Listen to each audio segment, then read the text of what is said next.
శ్రీరామ్ శ్రీమాత్రే నమః శ్రీ గురుభ్యో నమః. దేవగురువైన బృహస్పతి వృషభ రాశిలో ఆయన సంచారం చేస్తూ ఉన్నారు.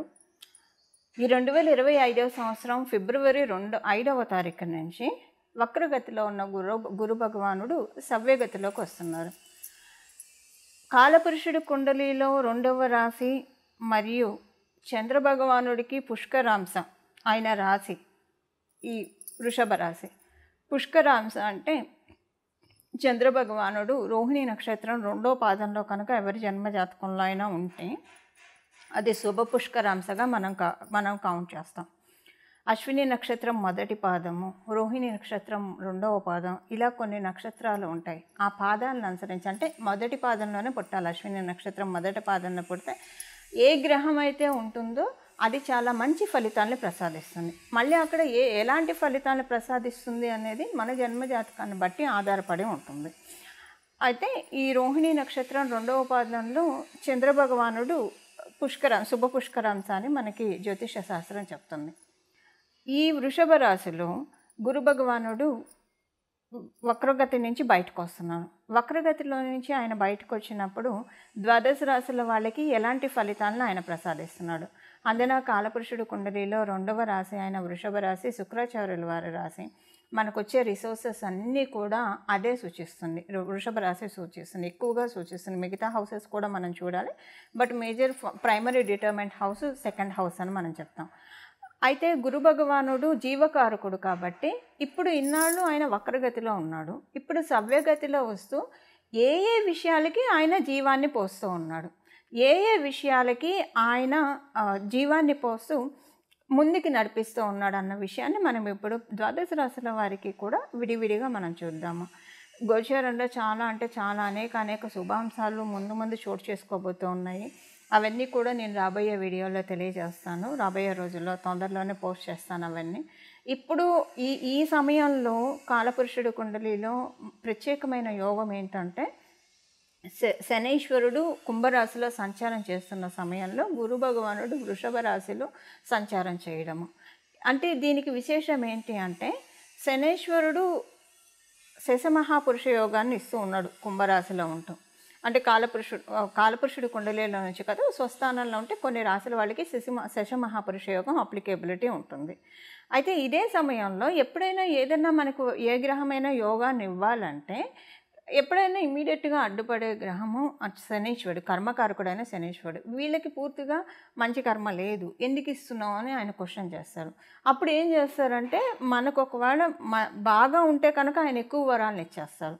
ఒకవేళ పూర్వజన్మ కర్మ ఈ జన్మలో మనం తెలియక చేసుకున్న విషయాలు ఏమైనా మనల్ని బాధించే ఉంటే కనుక అవి క్యాన్సిలేషన్ చేసేస్తారు. అంటే మనం బాధపడము ఆనందము పడము, యావరేజ్ అయిపోతుంది అక్కడ, అంటే నగేట్ అయిపోతుంది. కొన్ని దోషాన్ని నగేట్ చేసేస్తాడు శనీశ్వరుడు. ఎందుకంటే ఆయన న్యాయ నిర్ణేత, జస్టిస్ ఇవ్వడంలో ఆయన కరెక్ట్గా ఉంటాడు. ఇంకా దేవగురువైన బృహస్పతి గురించి మనందరికీ తెలిసిందే.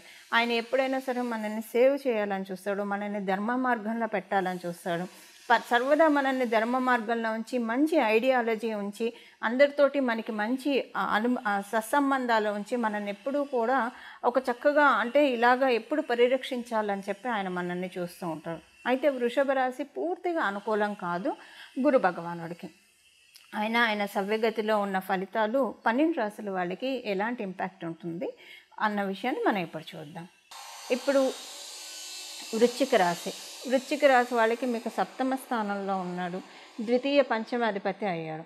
ఆయన సవ్యగతిలోకి వస్తూ మేజర్గా మంచి చేసే రాశి వృశ్చిక రాశి వాళ్ళ నిస్సందేహంగా చెప్పచ్చు.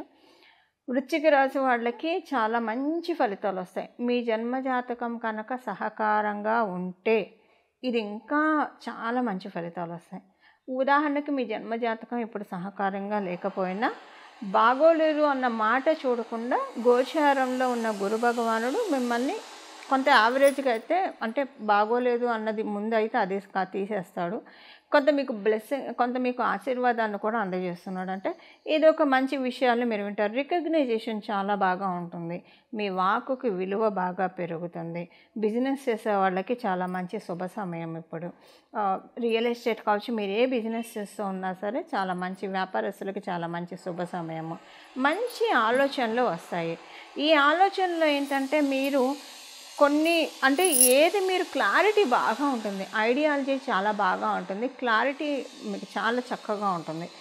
ఏ ఏ ఆలోచనలు లేదా ఏ నిర్ణయాన్ని మీరు గట్టిగా పట్టుకోవాలి, ఏ నిర్ణయాన్ని మీరు తీసుకోవడం వల్ల మీ లైఫ్లో ఇబ్బంది వస్తాయి, లేదా ఏ విషయాన్ని మీరు పదే పదే మీలో మీరు తర్కించుకోవడం వల్ల మీకు ఇబ్బందులు తలెత్తుతున్నాయి, వీటన్నిటినీ కూడా మీరు తీసేస్తారు. ఇప్పుడు ఇలా మీకు గురు భగవానుడు చక్కటి అనుగ్రహాన్ని మీకు ప్రసాదిస్తూ ఉన్నాడు.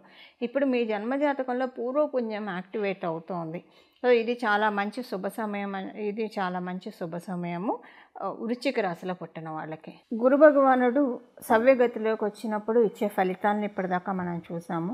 ద్వాదశ రాశుల వాళ్ళు చేసుకోవాల్సిన పరిహారం ఏంటి అంటే ఏ స్తోత్రం చదువుకోవడం వల్ల గురు భగవానుడు ఇప్పుడు 12 ఏళ్ళు గురు భగవానుడు ఈ సవ్యగతి ఇంకా బాగా మీ జన్మజాతకంలో గురుబలం ఉన్నా లేకపోయినా కూడా మీరు చక్కగా తీసుకోవచ్చు. ఈ విషయాన్ని మనం ఇప్పుడు ఒకసారి చూద్దాము.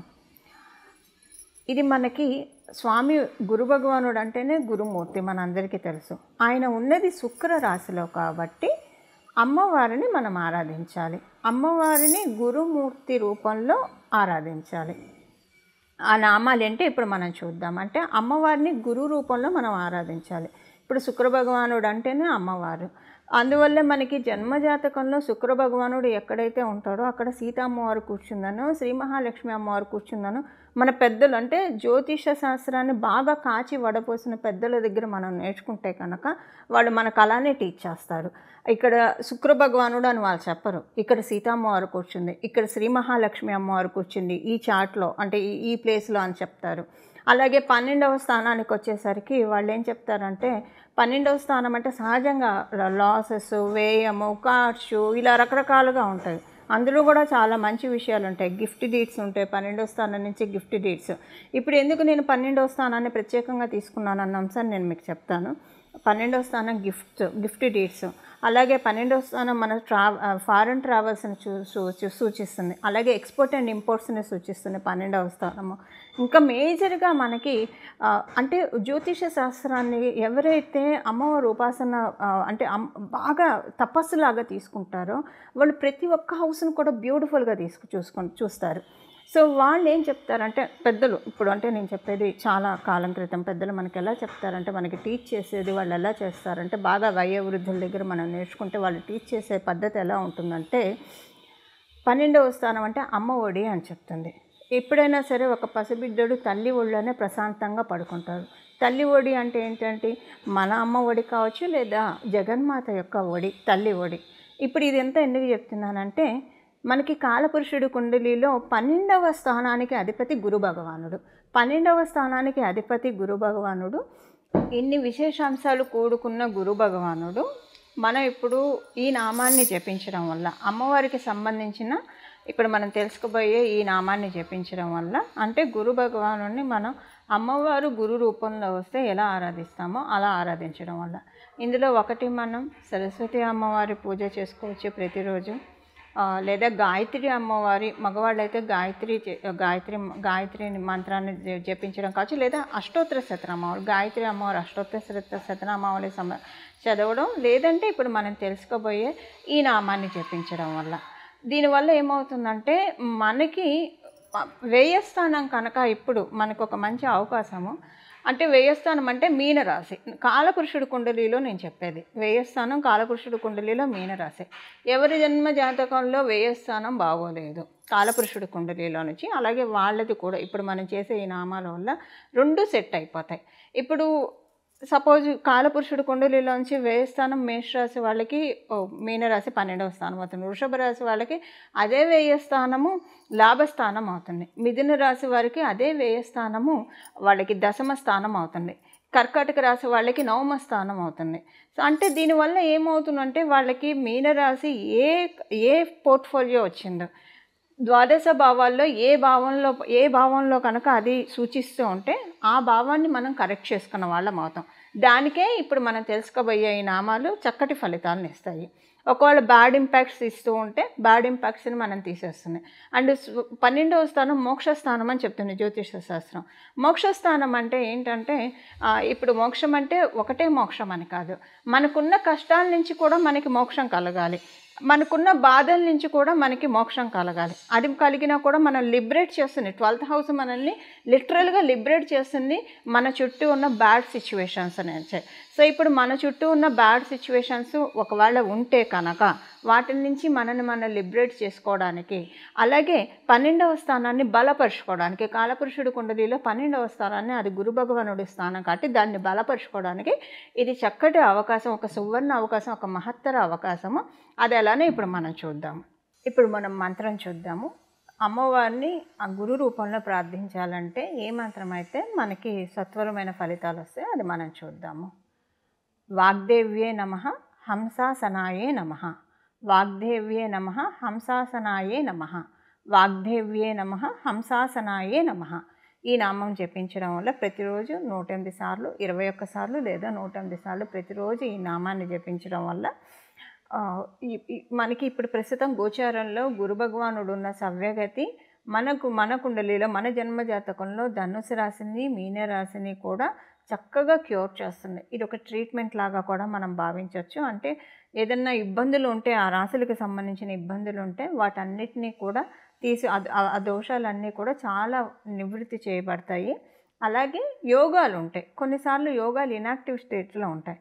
ఎప్పుడైనా అవయోగాలు నిద్రాణంగా ఉంటే మంచిది, యోగాలు నిద్రాణంగా ఉండకూడదు, జాగృత అవస్థలో ఉండాలి. అయితే ఒక్కొక్కసారి రివర్స్ అవుతూ ఉంటుంది. అవయోగాలేమో జాగృత అవస్థలో ఉంటాయి, యోగాలు నిద్రావస్థలో ఉంటాయి. అందుకే లైఫ్లో చాలా సమస్యలు ఒక్కోసారి చుట్టుముట్టేస్తూ ఉంటాయి. సో ఇలాంటి కన్ఫ్యూజన్, ప్రత్యేకించి కన్ఫ్యూజన్ స్టేట్లో ఉన్నప్పుడు, ఎందుకంటే గురువుయే మనకి సరైన గైడెన్స్ ఇవ్వగలుగుతాడు, సరైన మార్గనిర్దేశం చేయగలిగేది ఒక గురు భగవానుడు మాత్రమే. సో మనకి అలాంటి సందిగ్ధ పరిస్థితులు రాకుండా ఉండడానికి ఇప్పుడు మనం తెలుసుకున్న ఈ నామాలు జపించడం వల్ల చాలా చక్కటి సత్ఫలితాలు గోచారంలో ఉన్న గ్రహ దేవతలు మనకి కలగజేస్తాయి. మంగళం. నమో భగవతే వాసుదేవాయ.